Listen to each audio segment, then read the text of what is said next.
Hello, and welcome to this episode of the Angel Rated Show. I'm Angela Bryant, and with me today I have Louise Goss, who is founder and editor of The Homeworker.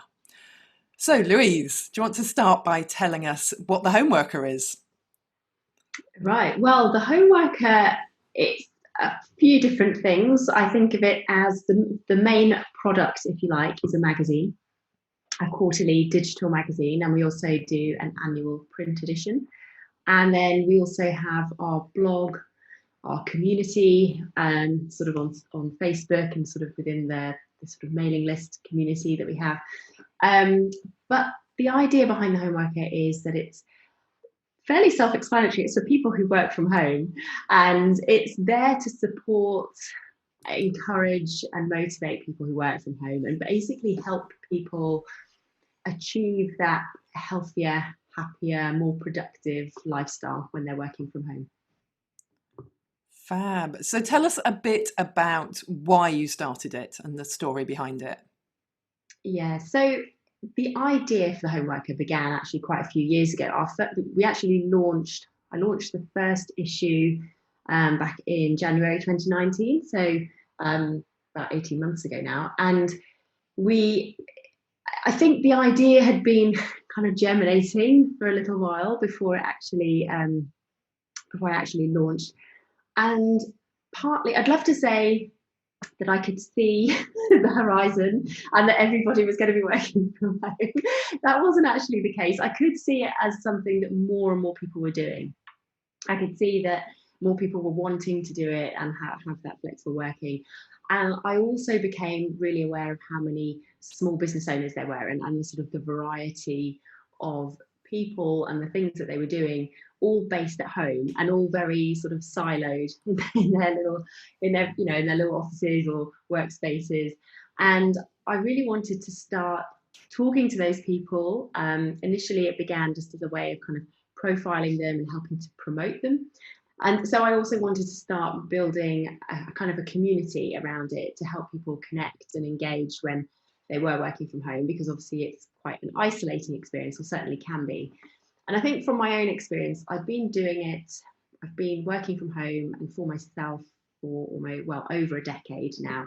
And I could, I knew about some of the challenges. I know there were lots of great benefits to it, and I love it. But equally, I was aware of a lot of the sort of struggles that people might have, a lot of the questions around it, around focus, motivation, the loneliness aspect.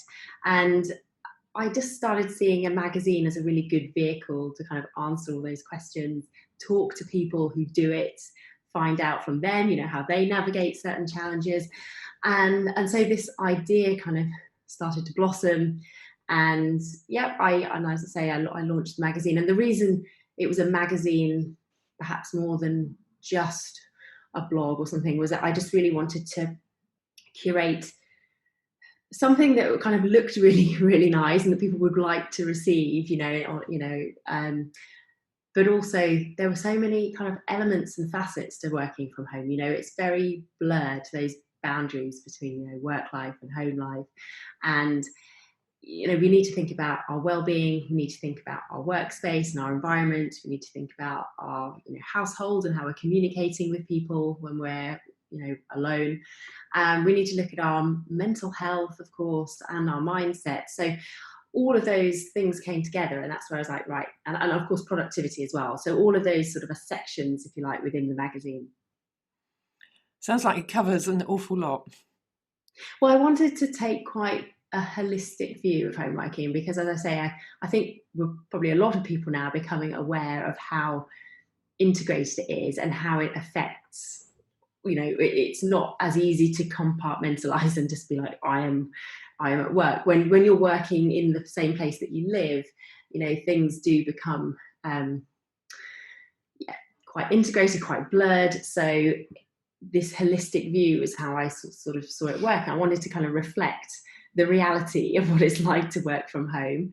And there are really good things. I mean, one of the beauties of working from home is sort of the flexibility you get, the autonomy, but equally having that autonomy, being left to your own devices, being able to have much greater control over your schedule can, for some people, prove a bit more of a tricky point, because they haven't got somebody there dictating their agenda or making sure they're getting on with work. So staying accountable, staying on track and focused can be a bit of a challenge. So have you got a vision for where you want the business to go over the next 5 or 10 years, or a legacy you want to create from it? It's been evolving quite organically. If I look at where it was, just back in 2019, I could never have predicted some of the things that have, well, first of all, there's coronavirus, of course, but I could never have predicted sort of some of the people I have spoken to, some of the sort of brands and people I've collaborated with, and some of the opportunities that have come out of it as well. So that, I'm sort of in some ways letting it evolve quite organically and letting it sort of, but yes, of course, I do have sort of a vision for it. I would love it to, just to keep growing it at the moment, and, increase, get the word out, let as many people know about it as possible, because I know how helpful a resource it can be. And then, of course, as I said before, I do a print issue, and it may be that I look to produce that more frequently, because I do think people love still that tactile experience of a printed magazine. And so initially I was kind of testing the waters with it a bit, and I quite like the annual edition that we do, because it curates a kind of best of the year's digital content, includes a bit of fresh content as well, and it's something just really nice to to have, and it looks good, and it's not a flimsy, throw it away after a few days kind of product. So it might be that I look to expand on that, or kind of increase the frequency of printing. We'll have to see. But really, it's to kind of keep growing our subscriber base, keep growing the community, and there may be a couple more products or things down the line as well that I sort of look to work on. But at the moment, it's such a full-time job, just getting the magazine together, keeping the website up and running. And, I am a one-woman band, and I have a family at home, and, life goes on, as so many of us can appreciate. So, it's at the moment, I'm kind of happy with how it's going, but I am just constantly reassessing, I suppose, is the aim. And then I sort of are then going in the direction that seems right after when I've had a look. Yeah. We were talking earlier about whether there's ways the magazine can respond to some of the big issues of our time, and you mentioned that you've got an upcoming issue that's around sustainability. So tell us a bit more about how you're integrating some of those big things that are going on in the world into what you offer. Yeah, so it's really important for me. I'm a journalist by trade, so that's part of the reason why a magazine was something that really appealed to me. But it is a quarterly magazine, so equally it's not designed to kind of be reactive to like breaking news and doing all that sort of thing. And we do have a blog which can be a bit more responsive in that way, but really it was a kind of a more of a supportive resource. However, we do want to touch on anything that's newsworthy, that's relevant to people working from home and our readers. So I do take care in kind of noticing, okay, what's happening, what's going to affect, people, and what's going to be interesting to them, of course, what do they want to read about. So there have obviously been quite a few things in the news recently that have had a big impact on people working from home. Coronavirus was obviously a key one and became quite a focal point for our April issue, looking at flexible working and sort of how coronavirus raised the profile and importance of flexible working. And yes, as you've mentioned, our upcoming October issue focuses on sustainability. And each issue does have a theme, and we always keep them, I say, relatable to the sort of the working from home, but within each theme you have all the same topics that I've mentioned about mindset and workspace and your well-being. So with sustainability, we are very much looking at it from an environmental perspective, and how we can be more green. So, looking at our work environment and how we work from home, and how we can, reduce our carbon footprints and our impacts on the environment, and certain practices and things that we can think about. And that's really interesting. Equally, from a mindset point of view, for instance, we're looking at, okay, how do you sustain a positive frame of mind? How do you sustain your energy levels when you're a parent and you're working from home? So there are lots of different ways of looking at it. But yes, certainly, climate change, the sort of the green agenda is obviously really important, and becoming increasingly so. So I think, it's something that we do touch on, but perhaps not in a very sort of, it's more of a kind of, looking back in a reflective way, rather than, instantly responding to sort of like the latest headlines. That makes sense.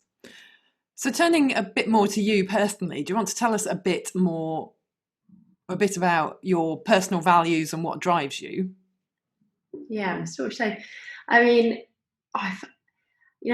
values are interesting. Like I remember doing a few years ago some work on values. Like I worked with a business coach, and we sort of had to hone in, okay, what are my values? And I think it's really important actually to look at those and kind of constantly remind yourself of what those values are, because I think we can get quite carried away by everything that goes on, especially if you're running a business. And sometimes it's really useful to just come back and center on yourself again, and actually look, okay, what are my values, and am I aligning with those values in terms of what I do? Because ultimately, by doing that, that you're on the right track, and generally what you're doing feels good and not disingenuous, and you're not doing things just because you feel you ought to, or because other people are doing it. You're doing it because it has real purpose and meaning for yourself. And I think for me, that integrity and honesty, and sort of really sort of being quite intentional with things, has always been quite key for me. And I think one of the key things for me was I wanted to do something that was supportive, creative, and that aligned with me and how I wanted to work. And like, as I've mentioned, that honesty, integrity thing has always been very, very important in terms of my values.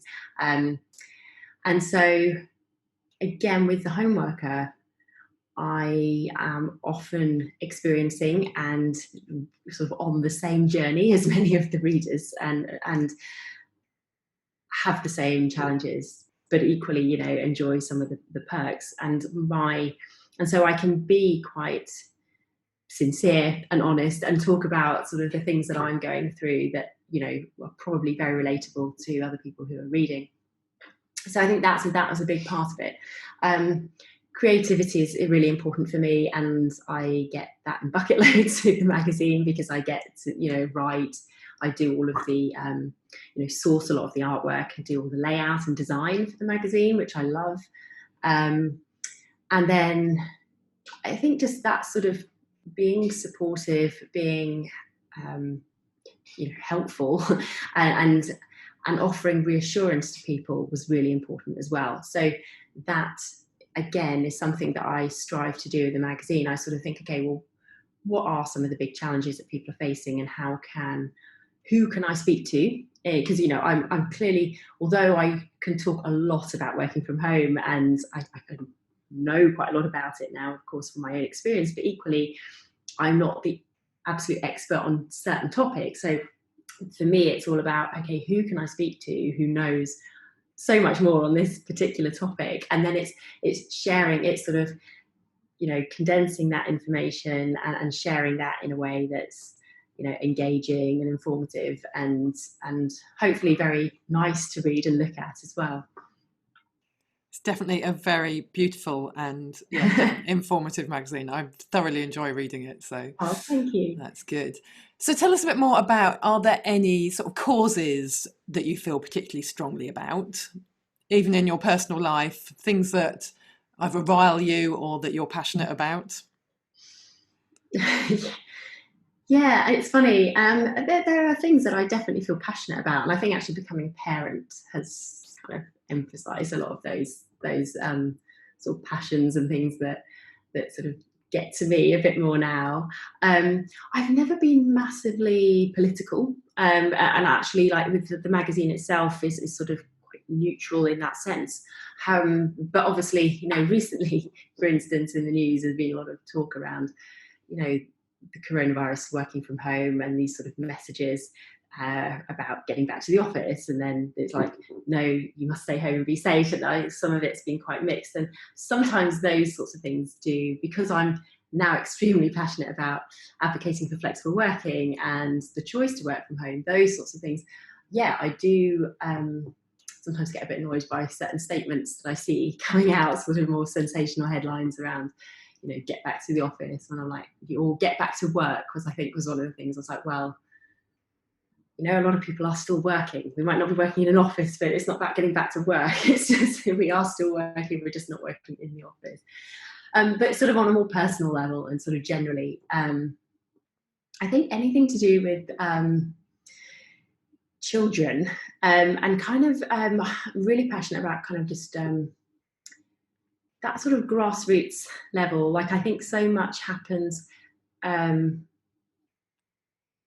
so much kind of happens in those very early stages, and kind of, I don't actually have any involvement, I suppose, with any sort of charities or things at the moment that work with this, but I'm really keen that sort of children have that best start, and that sense of kind of wonderment and creativity, and inspiring them to be able to be the best they can be and do what they want. And sort of, with my own children, I'm very mindful not to kind of try and engineer too much what they're going to do.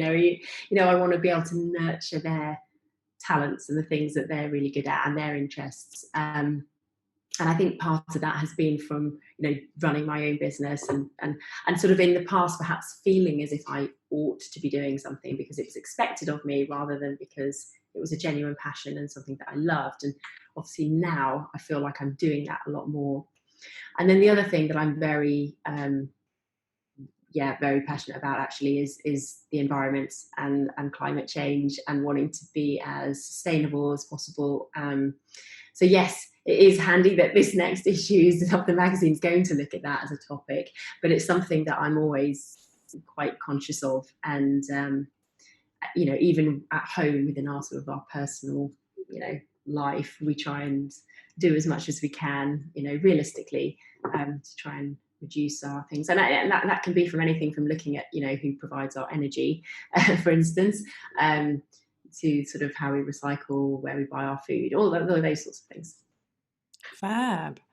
So just to start finishing up, tell us a little bit about sort of more about yourself, how you practice self-care, or how you celebrate accomplishing a goal. What's your sort of downtime and celebration look like? So I'm quite simple. I'm not sort of being extravagant. I think celebration is really important. It's something I actually talk about quite a lot, and within our sort of homeworker community, if you like, every week I try and encourage people to reflect on the good things, the positive things that have happened in their week, and to celebrate. And celebrate doesn't mean popping the champagne and going out for a fancy dinner every week. It's actually just acknowledging that you've done well, and because I think we do have a tendency, particularly if we work on our own, and we're on our own quite a lot, to just hold on to any sort of negativity, any sort of negative comment, or something that's sort of happens online, or something, maybe it was an interaction with somebody, and we remember that one thing rather than all the good things that might have happened and all the sort of hard work we've done. So that, for me, it's really important to just reflect weekly, and just like, okay, what has gone well this week, or what have I achieved, and just giving myself the sort of a weekend off. I think, again, it sounds very simple, but as home workers, we very often work is always there. So it's quite hard sometimes to switch off and actually take the time off, or not, spend a day where we literally don't touch the laptop. So I'm very conscious of trying to do that. That's sort of a part of my self-care. Going to bed, getting enough sleep, again, quite simple, but really important for me. If I work too late, I've started now to sort of try and get to bed a bit early, wake up a bit earlier, because I just find it works for me better that way, and I'm a lot more productive first thing in the morning. So little things like that. I know a lot of people think self-care and instantly it's bubble baths and massages, and that I think that's great. I think it's important that we do it. It's not something for me, self-care is much more about kind of just doing stuff that's good for me, that I know is going to make me feel good and healthier. And yes, it might involve having a bubble bath one night, but it's also includes exercise for me. I love running. I try and run as often as I can. It hasn't happened as much recently because we've just moved house, so everything's slightly chaotic, but also just going for walks, being outside in nature. I love it. So yes, all of those sorts of things. Fab. Is there anything else that we haven't covered that you'd like to share with listeners around the home worker, or your sort of intentions for it, the purpose behind it, or anything else?